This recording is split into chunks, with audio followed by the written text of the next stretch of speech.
northbound preceding Cherokee, and also westbound, west of Archer River, once and west of CABA.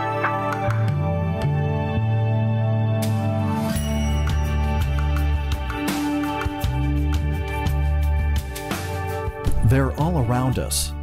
They are a source of wonder and fascination, of dreams and aspirations, a mixture of science, art, and magic. Remember when you dreamt of flying? It seems we all have. We marvel at how these silver birds defy gravity and soar with authority and grace. Of course, these magnificent machines don't fly themselves. For every airplane you see in the sky, there are hundreds of people behind it. Designers, manufacturers, service people, air traffic controllers, contractors, security personnel, training staff, mechanics. The list is immense. When airplanes are used, commerce is in motion. Goods and services are trading hands. People are employed. Over the past few years, general aviation has taken it on the chin. Unfair and incomplete media attention. Corporate executives using bad judgment. Pilots using bad judgment. Tragedies. All this negative media has an impact on the industry, on the commerce of aviation. And who is affected most? Employees, staff, people. In Colorado, there is a concerned group taking matters into their own hands to set the record straight.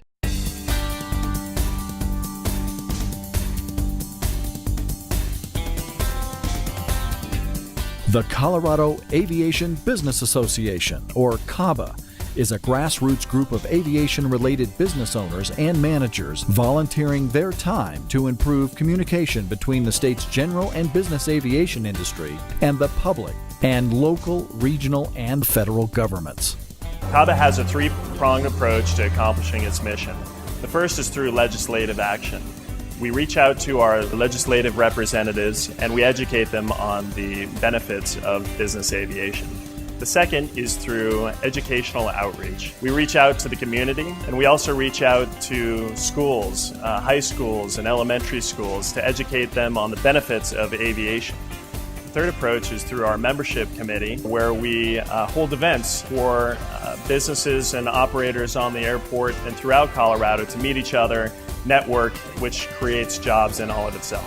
I had worked on the airport for about 6 years, and as much as I saw traffic come in and out at an FBO or was at a flight club and had touched various businesses, it was still very difficult to wrangle down, if you will, who was where and what they were doing and what they were responsible for and how that might be a collaborative effort towards something in the future for scholarships or education or combining businesses, whatever it may be. That's where our vision initially was. We want to make sure that it's understood by anyone that sees aviation here in Colorado that aviation is not a luxury in this state. It has a tremendous economic impact, not only on the local communities around the airports, where businesses on airport are supporting those local economies, but to more rural areas that may not have access to certain things that are provided access through their general aviation airport. Individuals and corporations don't use aviation in a vacuum. The community, the state, and the country benefit directly when business aircraft fly. What folks don't realize is the far-reaching impact of aviation, in particular with business and general aviation. Whether it be that airplane that happens to take off at 2 in the morning, which for us here in the aviation industry, we can speculate that is probably in support of an aeromedical emergency.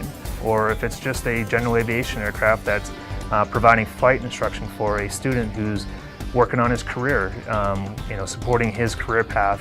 The aviation industry has a very widespread impact.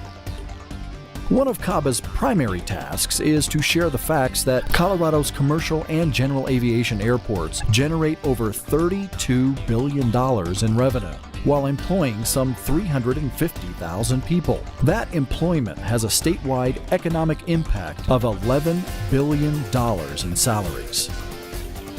$11 billion. The cumulative salaries paid by aviation-related businesses, finding its way out of the airports to supporting businesses and those they do business with. $11 billion finding its way to neighborhoods, supporting our communities, supporting our families. When you talk to business leaders around the country, they say a community's not even going to be in the running, not even in the consideration, unless I have an airport there that I'm able to use. Because if we think about it, business is global now. It's all about servicing the customer, getting to the new markets, and being able to go and beat the competition with a better presentation, doing the face-to-face. I mean, we all talk about the wonders of teleconferencing, but still business is done face-to-face with a handshake, and that's how we create jobs, we create economic opportunity. We realized that there was a niche to be filled to educate the public on the benefits of business aviation. That's why in the spring of 2010, we initiated Aviation Saves. Aviation Saves turned into a huge event for CABA and gained us national notoriety. Aviation saves in so many ways. It saves the local economies by providing jobs. It saves businesses. It's a valuable business tool. It saves time and money for these businesses, especially in a hurting economy. If you want to get fresh fish in Minot, North Dakota, you're using aviation to get it. Fresh flowers. Those kind of things that we take for granted during life. But when you look at general aviation providing the backbone of the rapid response that we're able to do, whether it's life flight helicopters, being able to move organs around the country very quickly. Aviation Saves part of air life is very obvious when you look at it from the patient perspective. I also think that we offer a lot in terms of the economy.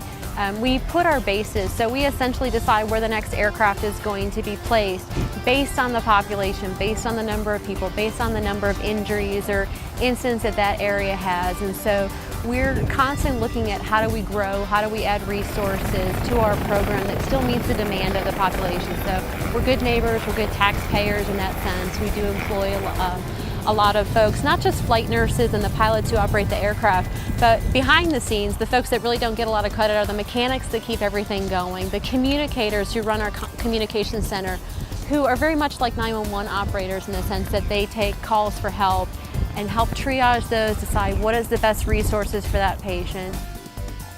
These kind of events really help bring awareness to what the industry is doing, some of the challenges that the industry has, and what we need to do collectively to get the word out and to continue to grow and support our local communities, our states, and our nation.